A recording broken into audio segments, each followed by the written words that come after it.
Facebook ค่อยตั้งระบบป้องกันชิปสั้นไว้ตั้งแต่ค่อยเปิดหมวดมืออาชีพมาสร้างรายได้จาก Facebook ไผที่ต้องการจะโทรหาค่อยหรือส่งข้อความหาค่อยถ้าบ่แม่นสายสำคัญที่ค่อยคอนแทคไว้ก็จะบ่มีการแจ้งเตือนขึ้นว่าไผโทรหาไผส่งหยังมา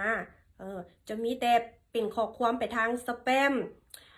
ว่ามีคนต้องการติดต่อหรือส่งนู่นส่งนี่หรือมีคนต้องการข้อหานู่นนี่นั่นค่อยจะบ่รับและจะบ่รับรู้ข้อมูลใดๆเนาะมันจะอยู่ในข้อมูลสแปมพุ่นเบิดและก็ป้องกันข้อความหรือคอมเมนต์ในทางลบทางบ่ดีพวกที่ป่วยจิตมักเลาะคอมเมนต์ด่าคนอื่นไปทวนนะบางคอมเมนต์ระบบ Facebook ก็จะฮิตหรือบล็อกเลยเนาะค่อยก็จะบ่เห็นบางคอมเมนต์ที่รอดเข้ามาได้ค่อยเห็นเขามีเวลาว่างค่อยก็จะตอบกลับคอมเมนต์มาดีก็มีเกียรติศักดิ์ศรีตอบไปดีงามถ้าคอมเมนต์มาซั่วๆก็ถูกเหยียบด่ามาด่ากลับตัดทิมแล้วบล็อกพร้อมเพื่อความปลอดภัยเนาะถ้า Facebook เฮาสะอาดจากพวกป่วยจิตที่สร้างแต่เรื่องดราม่าเขามาด่านู่นนี่นั่น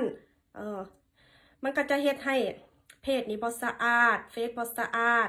อาจจะติดเหลืองติดแดงอาจจะถูกระงับการสร้างรายได้หรืออาจจะถูกบล็อกเฟซปิวไปเลยเนาะการสร้างใหม่กับบ่แม่นธรรมดาเสียเวลาไปบ่แม่นง่ายเนาะ